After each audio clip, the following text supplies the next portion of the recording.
talk, which is about operating heritage railways in a liberalized railway market.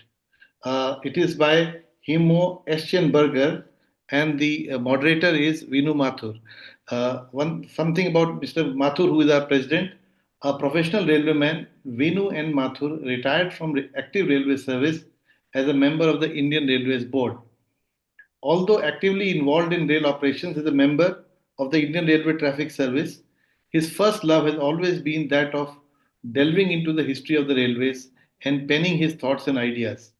He has authored two well researched books, Bridges, Buildings, and Black Beauties of Northern Railway, and Indian Railway Buildings, History, Heritage, and Beyond. He is one of the founder members of the Rail Enthusiast Society and now leads it as its president. Over to you, Mr. Mathur. Thank you. Let me introduce Heimo Echensperger. He spent a large part of his life providing voluntary services in rail heritage sector. He was the founding chairman of the heritage railway called Dampfbahn Kochertal in 1985. He has undertaken a number of tasks in this connection. These include volunteering as a fireman on the lines in Germany and Australia over a period of 16 years. He has also held some very key appointments, which include being the founding vice president of the European Federation of Museums and Tourist Railways, and being a founding board member of the German National Heritage Trust. In 2010-11, he was the managing director of the BahnEvent, which was to celebrate the 175th year of the German railways. He is a member of our Rail Enthusiast Society, and he will be covering an interesting aspect of operating heritage railways in a liberalized railway market. Initially, when these heritage railways began in 1966, they were all private railways. And those private railways could only run on their private lines and could not run on the main lines of Deutsche Bahn. But in 1994, this changed because of the regulatory framework of the European Union, which demanded that non-discriminatory open access be provided to the rail networks. And I think he will be covering the challenge that this brought forward and the issues that arose with this liberalization that has taken place. Let me welcome Heimo now to make his presentation. Thank you, Vinu, and good afternoon, everybody in India and where you're on this planet listening here. I hope you can hear me. I assume so. Yeah, we can hear you clearly. Nobody had complained yet, and I will start my presentation.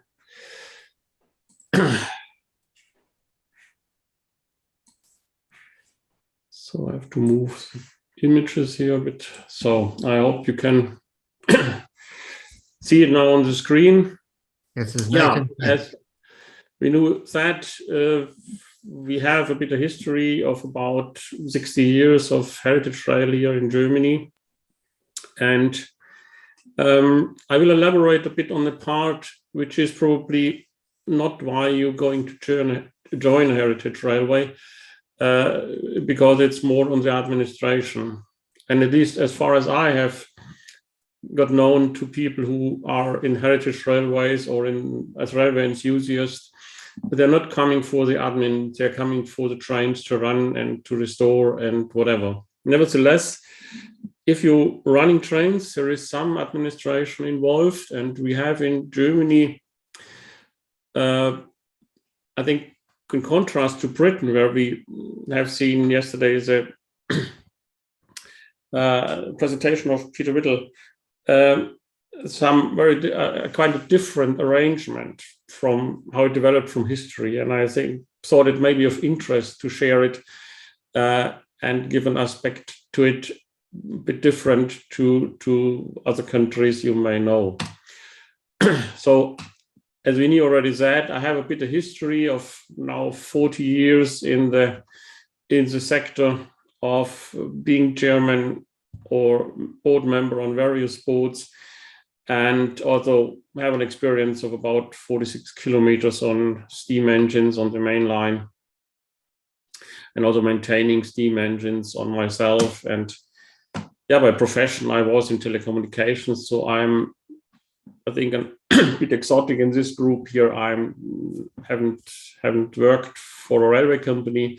The only thing I contributed to railways directly in my profession was that I was project manager for the project to introduce Wi-Fi in the high-speed trains of Deutsche Bahn for about 10 years. So we started with prototypes in about 2004 or 5, and working with Deutsche Bahn with a few trains, and then at the end completed the fleet of about 250 trains, the ICE trains, and covering all the network.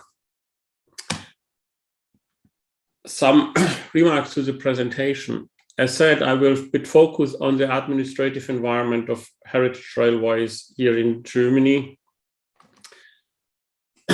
And as said, it is probably of interest that our heritage railways are mostly driven by volunteers and not by professional, or let's say by paid staff. And nevertheless, all the admin work which is involved with running a railway company has to be coped with in a volunteer environment here.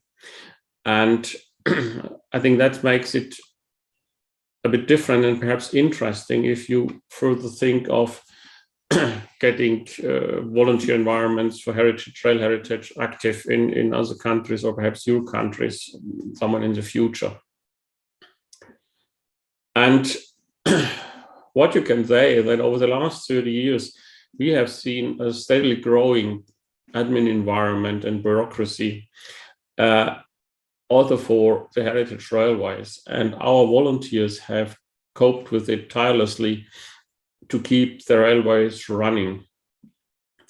And one aspect I get further in detail here, or one reason for that, is that in Germany, we have only railways.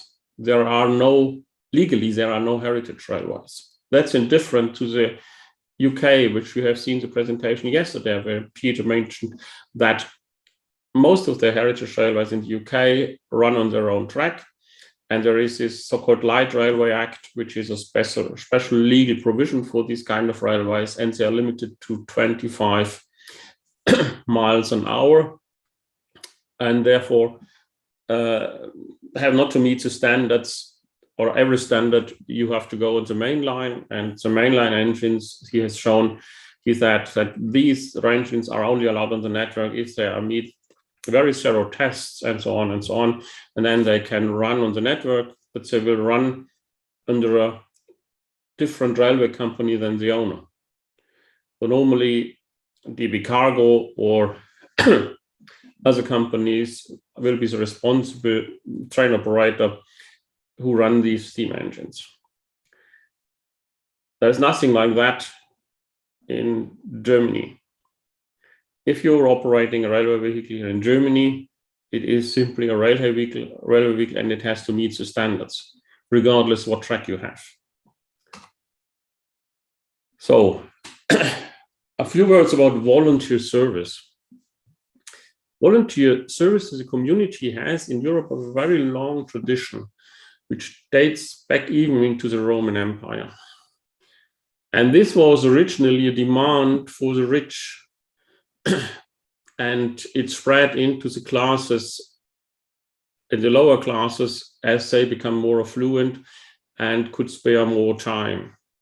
Though nowadays, if you look for volunteers in any kind of activity, you find any kind of income or social status or so getting engaged if they wish to do so. And that could be social services, community services. For example, in Germany, in the smaller community, firefighting is a volunteer service, or technical assistance in emergency cases, although we have organizations based on volunteers here. Of course, sports, environment and nature is an area where volunteers engage. Monuments and culture, which is normally the area of heritage railways, falls on religious activities. Worker council in companies are perceived as volunteer services.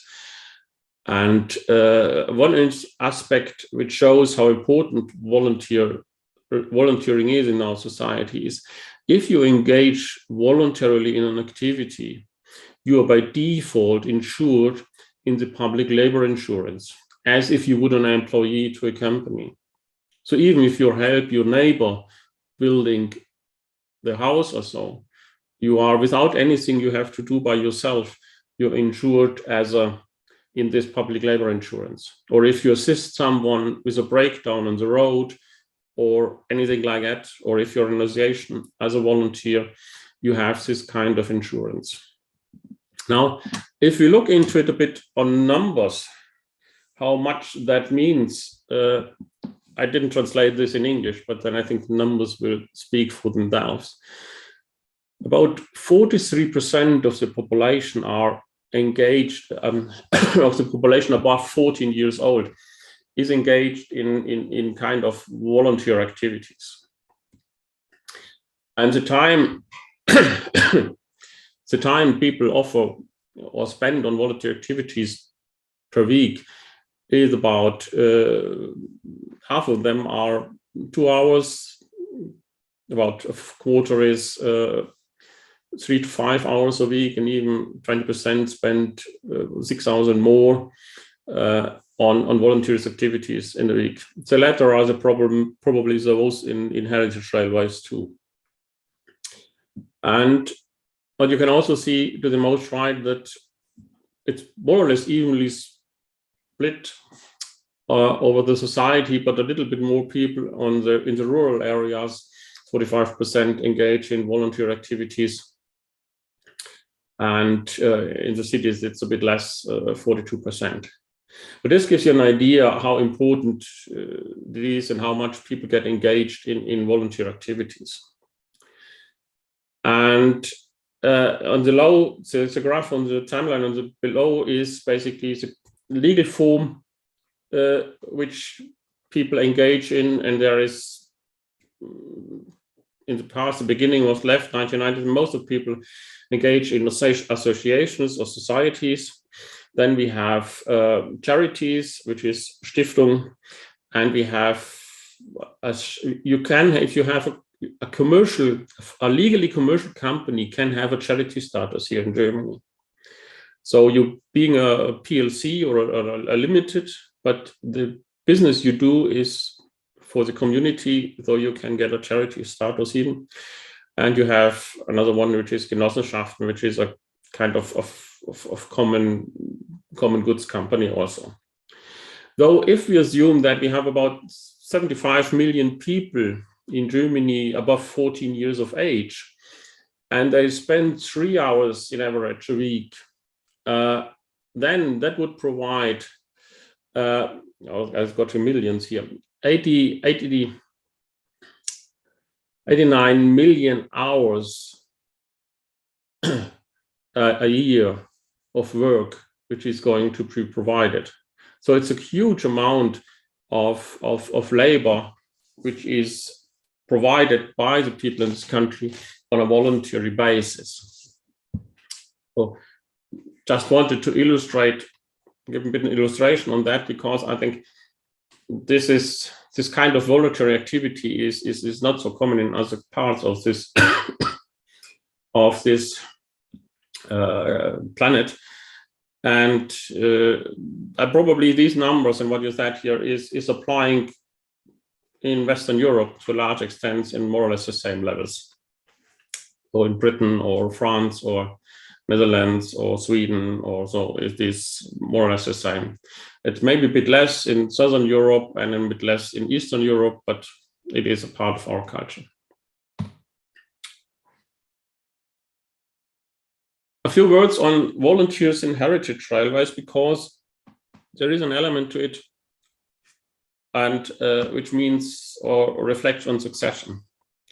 The generation which has founded volunteer or the heritage railways were those who have experienced these kind of railways by themselves. Though they have seen steam engine in regular operation, they have seen certain modes of operation and whatever you take. And they have experienced the vanishing of these kind of railways, in particular when the steam ended here in Europe or in Germany. I think this was a decisive point where really the difference was noted to a large extent, and that's perhaps also the reason why most of the heritage railways center around more or less steam. But these people, as everybody of us, becomes of age and they are phased out. So the challenge for the organizations was how to migrate this remembrance into a generation which have not experienced the things the founders have experienced, and motivate to keep the railways and the things going. And in many cases, that has succeeded, and the new generations, which is now active in these societies and associations, have found their own interest in preserving and operating the railway heritage. And that's perhaps best measured on steam engines, because as everybody knows, running steam engines is not a comfortable task. It is something you get dirty, you need force, you get exhausted, and if you have adverse weather, you get wet or cold or whatever you like, but it's anything but comfortable. Nevertheless, we see on our engine crews today, mainly people in the age of, let's say, the 30s or 40s, running and maintaining these engines. And what has proven here as a very important element to attract young people into our associations is that they find role models. So you have to give young people responsibilities if they are even in their 20s or early 20s, and makes them succeed in the organization or in the railway operation. Though other young people can see that as a young person, I can contribute here if I'm fitting myself into the requirements of a railway. And that allows you to continue what you have grown as a railway person into the future with, with younger people who follow you.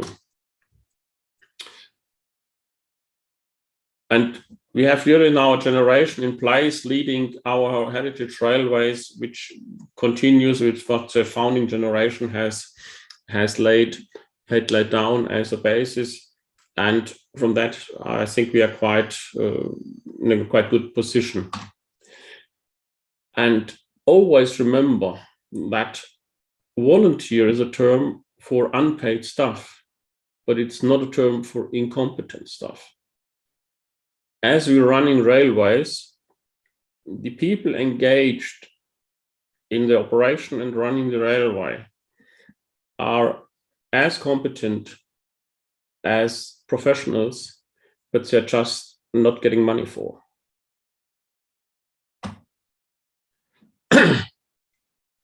So I think a bit in the history, how it began, everybody probably knows that the Tallinn Railway in UK is considered to be the first heritage railway, which basically proved the paradigm shift that railways cannot only operated by states or commercial activities, but railways can be operated by a private non-commercial initiative just for the sake of operating the railway and keeping it up running, but not for any other purposes. I think this is really a key point, which with this paradigm shift, there was proven for others on this planet that this is a possibility, and they followed this initiative, and a various kind of heritage railways all over the planet emerged in more or less a similar way, or the idea of private influence and private interests of getting it running. And in Germany, we were 15 years late on that, but we have a small railway, not dissimilar to Tallinn, which started in 1966 and is considered as a first railway of this kind here in Germany. So we next year celebrating 60 years of heritage rail in Germany, while we're going to could celebrate 75 years of heritage rail on the planet, with the Tallinn Railway becoming 75 years in private operation. And in 1966 or in the mid-60s, basically that was a point where all the secondary or narrow gauge lines had either been converted to diesel and lost their steam traction, or had been closed altogether because they were not economically viable anymore. And the end of steam was also on the horizon for the state railways. It took still 10 years or so to end the steam, but it was obvious the direction where it was going. And we had been quite late, if you remember. I think steam ended in the UK in 68, and in a similar time in the United States.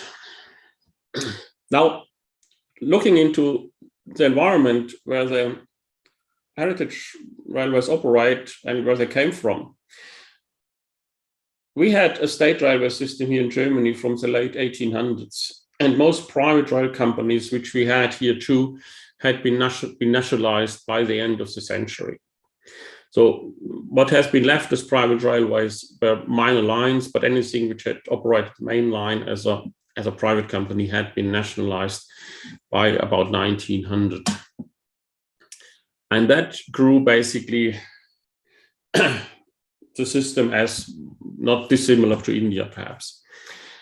In some circumstances, private railway companies continued to exist as were secondary and branch lines, where the state railway had no interest because they were commercially not attractive. You had industrial railways, which sometimes were quite big, but just for the purpose of the industry. Narrow gauge lines had been often run privately, continue to run as private companies. But operating a railway or even railway vehicles by an association of private individuals was definitely not part of this concept here. And then we had the situation that in 1945, this system, roughly described above, had been split into two parts. With the end of the World War II, and Germany can be split in two countries. And these two countries had a different attitude to private initiatives. The Federal Republic of Germany had now 11 states. The liberty to form any kind of legally possible coalition for any legal purpose.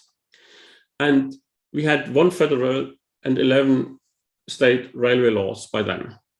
The federal railway, Deutsche Bundesbahn, has a legal base, and the 11 states each has its own railway law. And under this railway laws, about 120 commercial railways operated. The laws normally were applied in a specific way for the railway, and there were only very limited common rules on building railways and operating railways, but it was, and could say to a high extent, also individualized what a railway could do and how to organize the operation. And to obtain a railway license, in any case, you needed a track. And without any access or ownership of a track, there was no possibility to get a railway license. The other part of Germany was a centralized state. The state controlled social activities. There was one railway law, and the Deutsche Reichsbahn operate all public railway infrastructure using a common rule set and a common management. There was no private public railways possible or wished for. That was all done by Deutsche Reichsbahn.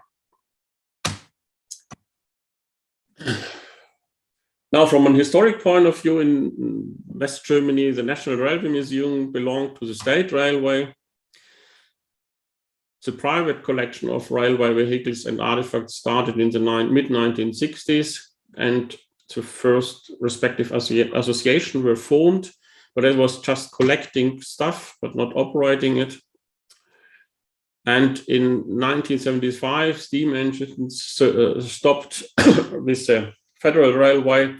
And then, because the Federal Railway has the right of access to the network, they banned steam engines from the network and said, we don't like it anymore, regardless who wants to operate it. It's not possible on our network. Though then it was only possible to operate railway heritage vehicles on the private railways if these railways supported it, and it was confined to their tracks of the private lines and secondary lines, not so dissimilar what you have in Britain today, because these lines normally had very low maximum speeds of 40, 50 kilometers, sometimes 60 kilometers an hour. There were a few tens kilometers of lengths normally. And yeah, so heritage rail associations find quite a lot of sympathy with these private operators, and probably most of them, or at least a good part of them, then hosted them on their lines, and by hosting them, they also took on the responsibilities, because then the heritage rail associations had no legal status as a railway. The hosting railway were responsible also for the heritage operation. So the society maintained and operated the vehicles, but the railway company had the supervision about what these folks are doing there, and doing it in the right way, that they come up with a safe operation. In East Germany, we had no central railway heritage institution, but the heritage activities were emerged under the Modellbahnverband, Model Railroad Association, which was a nationwide organization which split up in regional or local work groups. And in this environment, also people formed work groups who were interested in real objects and railways. And steam service got a bit longer, finally until 1988. And any kind of operation of heritage vehicles was in cooperation with Reichsbahn, and all the vehicles which, for heritage purposes, were collected and operated were under the maintenance of Deutsche Reichsbahn, because the society, as it was constructed, didn't foresee that private initiatives in that way would run independently from state-controlled organizations. Legally, the National Railway were organized as a civil service organization and was self-regulating. Though there was no independent supervisory body who looked into it, what the state railway does, and the state railway was organized in it that it provides by itself a safe operation, which, fair enough, was very much true to a large extent. For private railways, they were supervised by the states of residence, where they had the seat, the legal seat, and this supervision was often done with the support of this national railway, because the state authorities had not always the railway competence to execute the supervision into a full extent. But all railways were kind of self-contained closed systems. So there was a certain legal basis, but how this basis was implemented on the specific railway had a lot of freedom. So regarding operation, maintenance, and stuff, the only objective was you have to do a safe operation. And as long as you had no incidents, there was proof your operation is safe.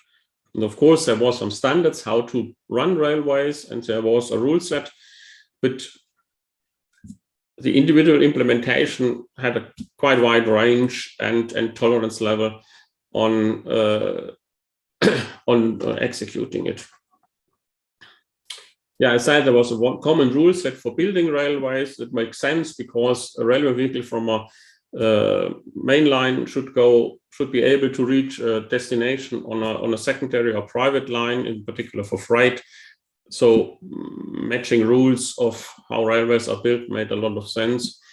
And also there were two rule sets for operating the trains itself, applying for national and for private railways, but the rest was quite flexible, to say. In the eastern part, again, all the railways were self-regulated or self-supervised civil serving organization, and there was also no body of supervision. Now, in 1990, with the unification of the two states, these two systems came together and provided for the first years a quite interesting environment, in particular, since cross-border rail traffic started quite immediately. And not only that, but there was a deadline that for 1994 for fulfilling the European demand of opening up the network. And the interesting part, and also what is linked to the 1994, this date didn't come from the European Union. This date was set in the unification treaty between the two parts of Germany. If by 1st of January 1994, the railway companies, Deutsche Bundesbahn and Deutsche Reichsbahn, had not been privatized or transferred into a private company, all the employees of the Deutsche Reichsbahn would have become civil servants of the state. And that was to be avoided, because it's a demand of the European Union to privatize the companies. You wouldn't want to have another 100,000 civil servants, which then had to work for a private company. Though that was a time constraint we got in. So what we had got by then was two national railways with similar but different rule sets. Now we had 16 federal states. We had still 120 private railways operating as commercial companies, and about 90 of them had heritage railways under their supervision and operating under them. And transforming all this by the end of 1993 in the system where train and infrastructure operation is separated and the network is open, we got, first of all, a common railway law defining the requirements of train and infrastructure operation. We got a licensing scheme to become a railway company, which was immediately applied to all railway companies existing then. So the 120 private companies had suddenly a license according to the scheme, as well as the two, or the then one former state railway, which is basically all under the same licensing scheme now. We got a scheme for non-discriminatory network access for all those who have a train operating license. And we got a national supervisory body for the federal network, and by assignment also for the states. So we had now suddenly a body who is looking into any kind of rail operation, and if these operations is according to the law, is safe and is safely structured. And for heritage rail, there were two important words, or three important words if you take, not in the law. The law doesn't know the words heritage or museum. There are only railways. And the law doesn't know the word steam. So the law is agnostic regarding the mode of traction. And this made it tremendously attractive for heritage railways to become, or actually also the only way to become a railway company. Because since there is no heritage or museum in the law, you are simply a railway. So even my company, which is a heritage railway, is legally simply a railway company. That we operate with vehicles which are 60, 50 or whatever years old, and that we have steam traction is not subject to the law. So where did the heritage railways find themselves then? Most of these associations had by then some 10 years of experience of operating, and the doctors, the postmen, the bankers and the bakers and others who had founded these railways 10 or 20 years ago had become railwaymen who knew what they did and who wanted to further develop their railways. And the similar for the DMV work groups in Eastern Germany. They had consolidated themselves in now associations after the Western law and had obtained ownership of their rolling stock. And we had the advantage that a number of professional railwaymen were also active in them. So they were able to make use of the new law themselves. And the license requirements were just these 3 points. You had to be financially viable, which you could prove because you had run already for 10 or 20 years your heritage rail operation on your own accounts. Though, of course, you were financially viable as a heritage railway or a heritage association. Your management staff had to be reliable, so meaning no criminal conviction, which was true for 99.9% probably of those who had run the heritage associations by then. And you had needed technical competent staff, which was realized through a railway operations manager. And this person was to be found too. So in 1994, most of the heritage railways found themselves in a position with these requirements here to obtain a license as a train operating company. And so they did. And it was also a pressure from the private railways, which hosted them by then, which said, okay, we have now a new law. You know how it works. We are not wanting to take the responsibility anymore for your operation. Get your license. And in consequence of that, most of the heritage railways, besides narrow gauge lines, which had anyhow different state, today not operate on their own track. It's only a minority of the standard gauge lines which have their own track.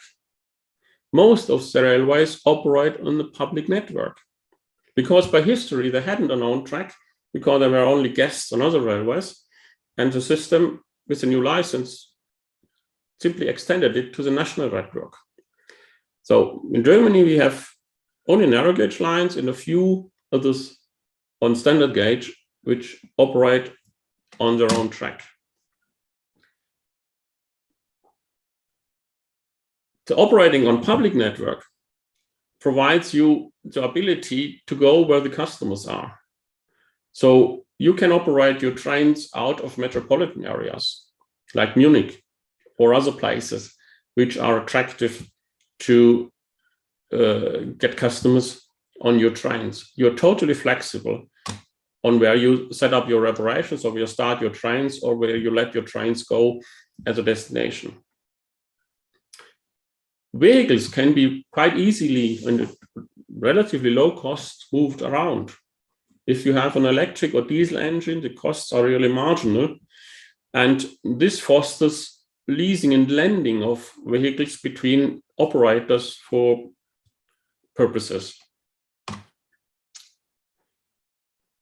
And even a bit depending on the registration status of your vehicle, you can use your heritage vehicle for commercial services too.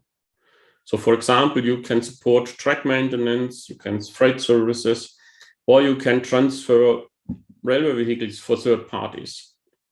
You have quite a number of activities just shuffling around railway vehicles over the country because train operating companies have an accident or another fault on vehicles and are short of vehicles for the service, or somewhere else they are hired and moved in the country around for care, taking care of that. So that's very specialized services under the visibility of the public.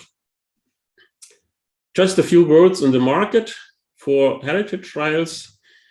60% of our customers are families or entertaining kids, and we have family tickets for that to support it. For kids are for free on the journey, and the journey times is approximately 1 hour for one direction.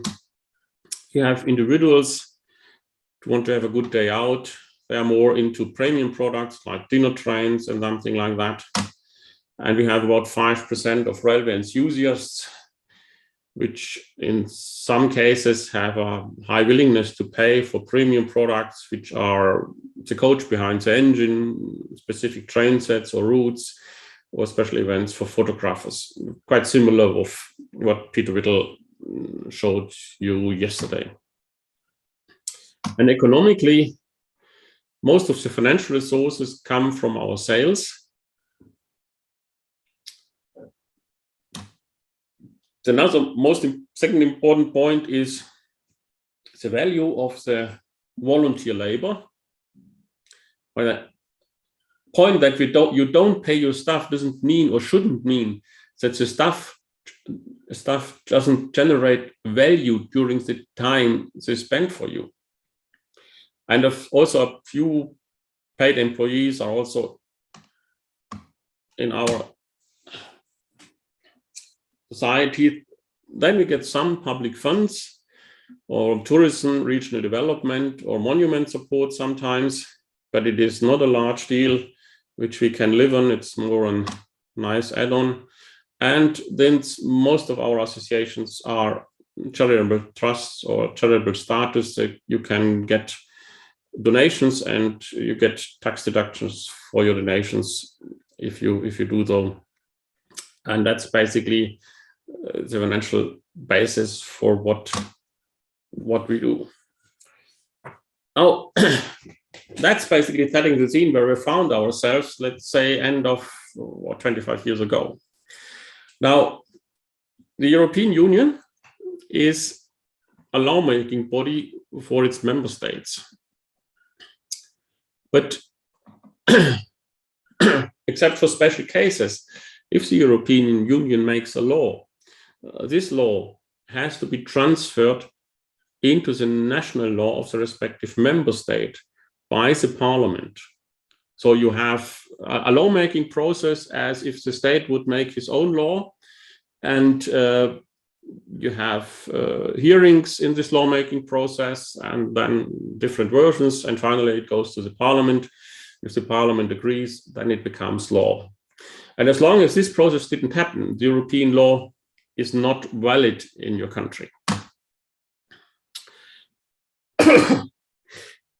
So yeah, as I said, there is a transfer process into the national law, and the time limits for these transfer processes are normally measured in years. So if the European Union today says we want to change whatever, then there is a time limit, and that has to be completed by the member states in 5 years' time. And though the member states then start or don't start sooner or later to execute this process, and this is a process where you as a national umbrella organization can interfere. Also, the EU law may contain provisions about exemptions from the law. But if the EU law says, for example, heritage railways are exempted from the EU law. No, the EU law says heritage railways can be exempted from this law. But if they are exempted, it is subject to the member states when it implements the EU law into national law. So if the member states decides not to exempt, and if you operate in this member state, you are not exempted. So here the point is that if the EU law has exemption provisions, it is up to you with your national umbrella to talk to your government to get the exemptions. Due to a British member of the European Parliament, in the last 20 years or 25 years, EU regulations for the railway sector always contained a provision to exempt heritage and tourist railways from this regulation when implemented in national law. So we basically had from the EU side always a provision that as heritage railways, as tourist railways, we must not be subject to the law because it was intended to other rail services if the national government wanted to do so. In Germany, we have the advantage that our government basically made use of this provision for all the railway laws which had been implemented in national national law in the last 15, 20 years. So we enjoy the full exemption from the European railway law or the application.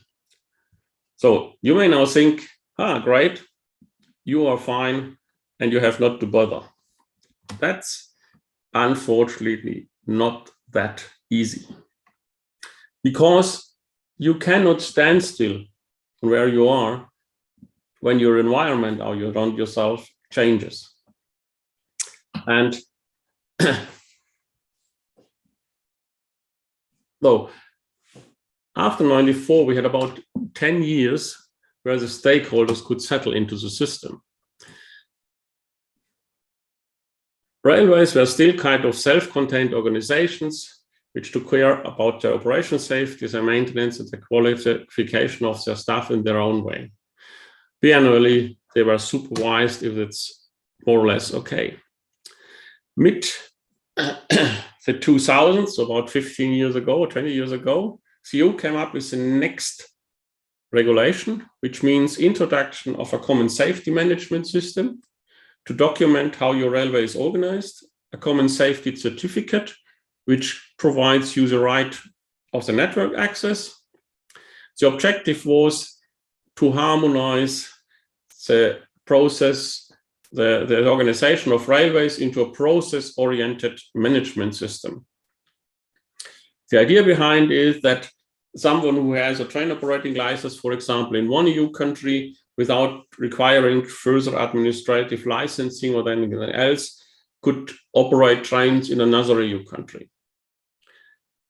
This idea is nice, but the practice of people had developed a bit different. What you can see is that even if you have cross-country operation, you have legal railway entities in each country, and these two entities agree how they run the trains across the border. The cost of these licenses and all this approach for your railway, regardless of the size, because the structure of the system is important. This doesn't it doesn't scale on smaller versus larger railways. So for a larger railway, the effort is a bit bigger, but it is not 10 times bigger as a railway. It's 10 times bigger than for a smaller railway.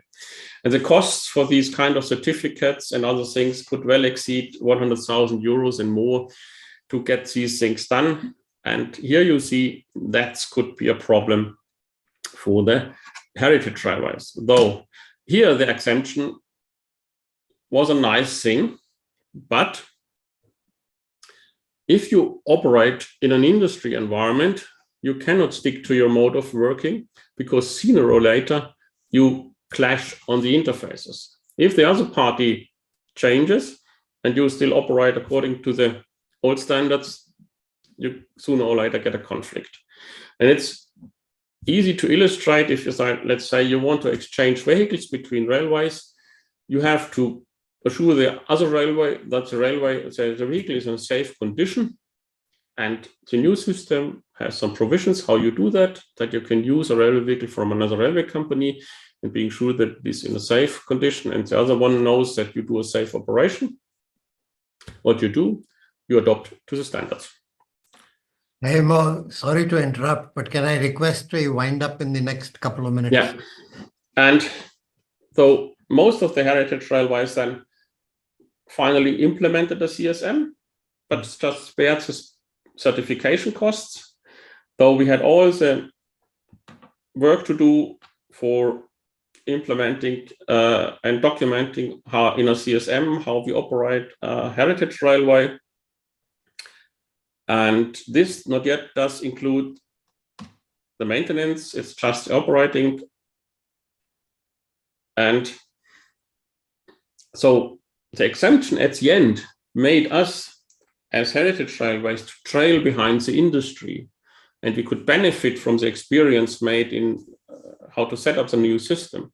But at the end, we followed the industry and set such a system up with voluntary work.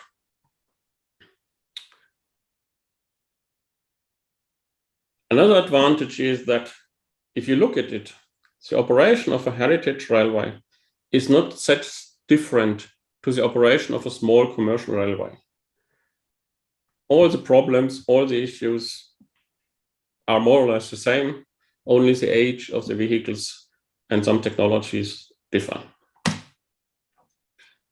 Another regulation came up after 2009, where there was a severe railway accident in Viareggio in Italy, causing 32 people died and 27 injured, caused by a broken axle.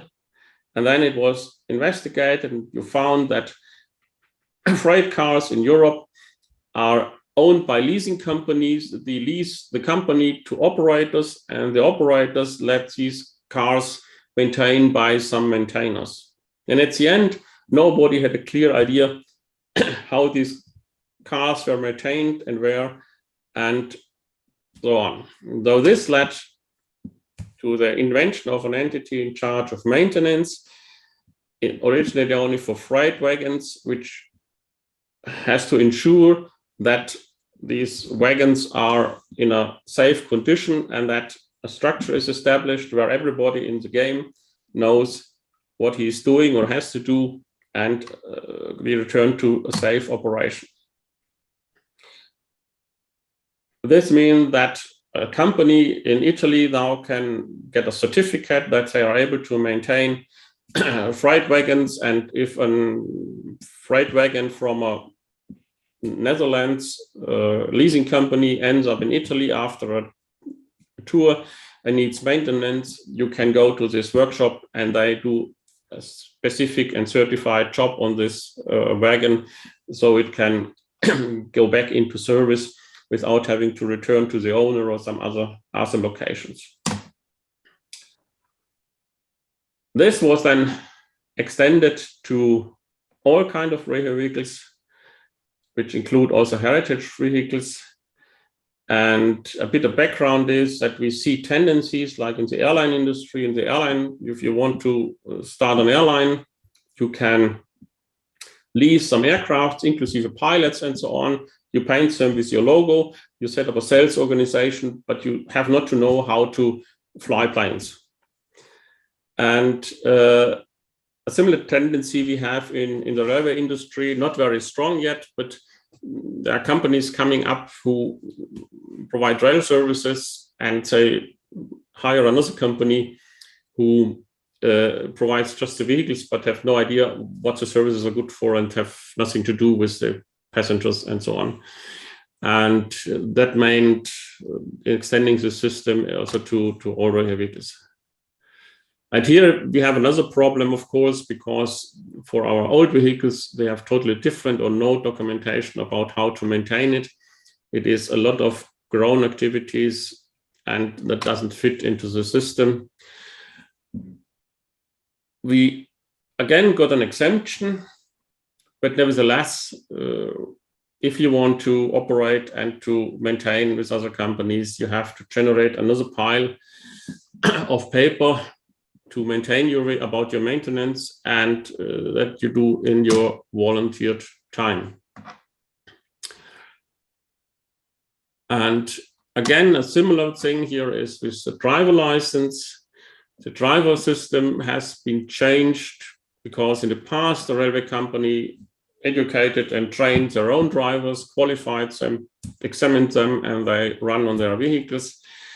That's not possible anymore, though now you have a certified training body, you need a certified tester or examiner, and now you have the problem, how do you fit that in the time a volunteer driver or want-to-be driver can master that and get a trainer driver license in the free time he can devote to your railway. Heimo, we are running out of time now. Yeah. So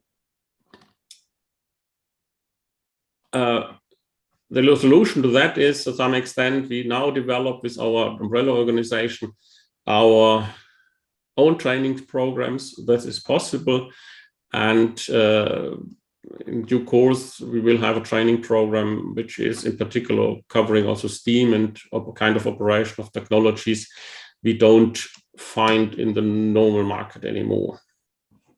So where we are in Germany after 30 years now, currently we have about 572 registered train operating companies in the country, and at least 76 of them are associated with heritage operation. We have in totally in sector about 150 organizations which operate or railways or museums throughout the country in all kinds of gauges, in all modes of traction, any size of equipment, any kind of vehicles, whatever you can think, and for any kind of market segment. And also our associations provide a significant resource for young people who then start a career in the railway industry. Can skip that. So quite a common sight in Germany now is up left a steam engine leaving Munich main station, while in the background an ICE of Deutsche Bahn arrives at the station, or on the left steam train crosses a regional train in a rural area. We can skip that. And we have still 7 steam railways in Germany which operate on a daily basis as a public service. In summary, in heritage rail operation in Germany is based on a large extent on private initiatives and volunteer work. We benefit from the fact that we have open network access and are exempted from the regulations, but nevertheless, we are affected by regulations.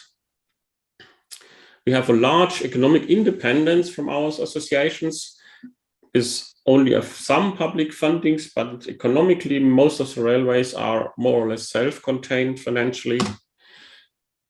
Competence and to maintain and operate historic rolling stock definitely lies within heritage sector nowadays, and the sector is stable, slowly growing, and we have also some occasional market entries and some market or losses from the market. thank you very much. Thank you, Heimo, for a very comprehensive presentation on the rather complex developments that have taken place in Germany.